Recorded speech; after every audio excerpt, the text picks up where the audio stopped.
और अब सीधे रुख करते हैं एमजेपीआरयू के कुलपति महोदय का और उनसे जानते हैं कि शिक्षा को लेकर, शिक्षा व्यवस्था को लेकर किस तरीके से बरेली विश्वविद्यालय काम कर रहा है। सर, आपका बहुत स्वागत है प्रोफेसर केपी सिंह जी, आपका एबीपी गंगा में। और सबसे पहला सवाल यही है कि चुनौतियां तो तमाम हैं और इन चुनौतियों के साथ ये भी चुनौती है कि जो नई शिक्षा नीति देश ने अपनाई है उस शिक्षा नीति को विश्वविद्यालयों के माध्यम से लागू कर दिया जाए ताकि बेहतर भविष्य बन सके। बरेली विश्वविद्यालय उस पर किस तरीके से काम कर रहा है?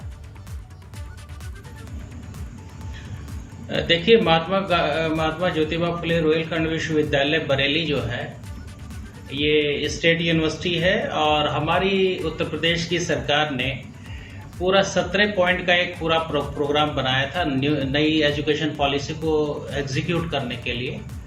और उस 17 पॉइंट में सबसे आखिरी पॉइंट था कि विश्वविद्यालयों को कोर्स स्ट्रक्चर, क्रेडिट सिस्टम ये हैंडओवर करते हैं। हम अपनी बोर्ड ऑफ स्टडीज से उसको पास करके और एकेडमिक काउंसिल से पास करके नए सत्र में उसको लागू कर दें। तो मैं खुशी के साथ आपसे शेयर कर सकता हूं कि हम लोगों ने अपनी पूरे कोविड के टाइम में ऑनलाइन बोर्ड ऑफ स्टडीज किए हैं। सारे कोर्स स्ट्रक्चर को हमने अप्रूव किया है। जहाँ जहाँ चेंजेस थे 30% के करीब हम लोग चेंजेस कर सकते थे, उनको चेंजेस किया है। और अब हम रेडी हैं अगले सेमेस्टर से, आने वाले सेमेस्टर से नेशनल एजुकेशन पॉलिसी को in terms of course structure adopt करने के लिए। बिल्कुल सर, ये भी समझना चाहिए अलावा जो आप बदलाव की बात कर रहे हैं पहले के कोर्स में और अब के कोर्स में, अगर हम बुनियादी फर्क समझना चाहें तो किस तरीके का बदलाव आया है? देखिए, जो पहली तो बात यह है कि सारा का सारा कोर्स सेमेस्टर सिस्टम पे आधारित है। पहली तो बात यह है। दूसरे, कोर्स को इस तरह से डिजाइन किया गया है कि बच्चे का ओवरऑल डेवलपमेंट होगा। तीसरी बात यह है कि बच्चे को ओपन इलेक्टिव कोर्सेज के रूप में उसकी चॉइस है, वो कुछ भी पढ़ सकता है।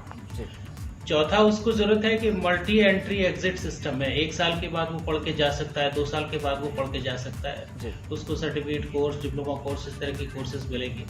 दूसरे, पूरी डिग्री करता है तो वो रिसर्च ओरिएंटेड डिग्री है। तो एक तरह से देखा जाए तो पूरे ग्लोबली जिस तरह के कोर्स स्ट्रक्चर होते हैं, ग्लोबली कोर्स स्ट्रक्चर की लाइन पे हम लोगों ने अपना कोर्स स्ट्रक्चर को बदल कर लिया है। अब एकदम से कोर्स स्ट्रक्चर में छोटी मोटी कमियां, थोड़ी बहुत कमियां, ये सब चीजें रहती हैं, लेकिन during the course of time हम लोग उन सभी कमियों को अगले सेमेस्टर तक, फिर नेक्स्ट ईयर तक करेंगे।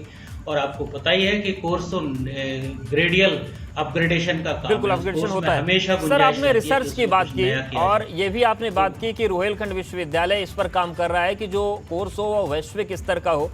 लेकिन जब हम वैश्विक स्तर पर बात करते हैं विश्वविद्यालयों में रिसर्च की, तो दुनिया भर के जब आप नंबर्स देखिए तो भारतीय जो विश्वविद्यालय हैं, चाहे वो स्टेट के हों चाहे जो भी हों, केंद्रीय हों, रिसर्च बहुत कम होता है। ये एक चिंता है। तो क्या रोहिलखंड विश्वविद्यालय इस पर भी काम करेगा कि ज्यादा से ज्यादा संख्या में रिसर्च हो और संख्या बढ़े? देखिए, सभी विश्वविद्यालय अपनी अपनी टोन बदल रहे हैं और महात्मा ज्योतिबा फुले रोहिलखंड विश्वविद्यालय में अपनी टोन बदल रहा है। हम लोगों ने पूरे एकदम से infrastructural change, management structural change, administrative change किया है। नए डायरेक्टरेट ऑफ रिसर्च को एस्टेब्लिश कर दिया, नया directorate of international relation establish कर दिया, directorate of social and corporate relation जो इंडस्ट्रीज के साथ लिंक अप करके उसको एस्टेब्लिश कर दिया। एक पूरी डेडिकेटेड वेबसाइट एडमिशन से लेके एग्जाम से लेकर डिग्री अवार्ड तक है, वो हमने सारा सिस्टम कर दिया। इंटरनेशनल नेशनल गाइड बन सकते हैं लोग हमारे विश्वविद्यालय में, ये हमने ओपन कर दिया। लोग अपनी थीसिस को बाहर इवेलुएट कराना चाहते हैं कि देश में इवेलुएट कराना चाहते हैं, अपने काम को एसेस करके ऑप्शन हमने दे दिया सबको।